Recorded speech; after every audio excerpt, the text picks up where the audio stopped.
Kenyataan yang tidak bisa dipungkiri dalam pasar saham adalah keberadaan market maker atau bandar.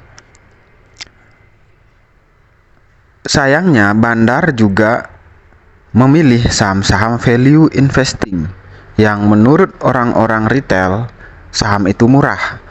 Jadi bandar juga sama, mereka kumpulkan itu untuk menjadi duit dari Anda.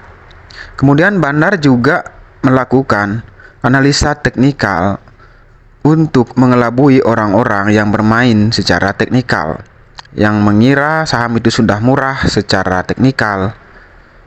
Di sanalah nanti psikologi Anda akan dimainkan. Nah, jadi saham dengan titik support itu belum tentu murah. Oke, belum tentu saatnya untuk masuk. Dan saham dengan PBV yang rendah itu juga belum tentu murah dan belum tentu saatnya untuk masuk ya. Apalagi teknikal itu grafik itu digambar oleh bandar. Sekali lagi, grafik itu digambar oleh bandar ya, bukan oleh pasar. Ya.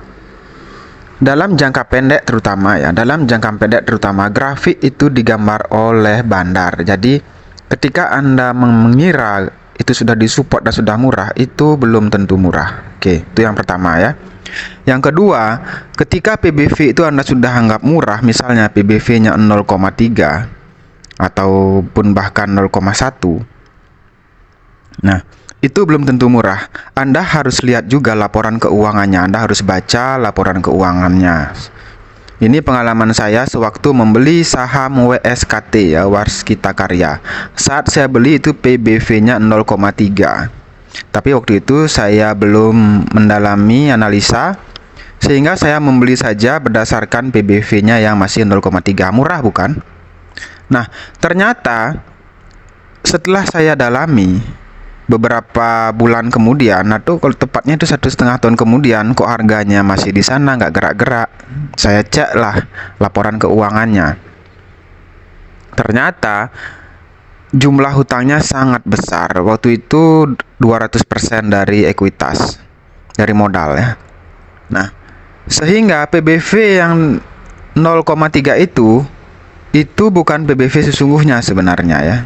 Nah, itu akibat dari window dressing ya. Waktu itu saya belum mendalami laporan keuangan, dan benar saja beberapa saat kemudian sahamnya disuspend karena ketahuan melakukan window dressing.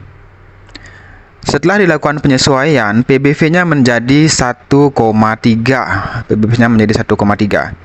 Dan ketika saya mau cut loss itu saham, sudah disuspend, keburu disuspend, dan sampai saat video ini saya buat itu masih disuspend.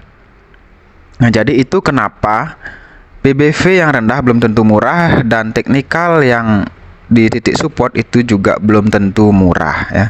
Jadi ada faktor lain yang harus kita perhatikan. Intinya kita harus membaca laporan keuangan ya. Begitu sih kata guru Lo Keng Hong. Demikian video ini, semoga bermanfaat. Salam cuan.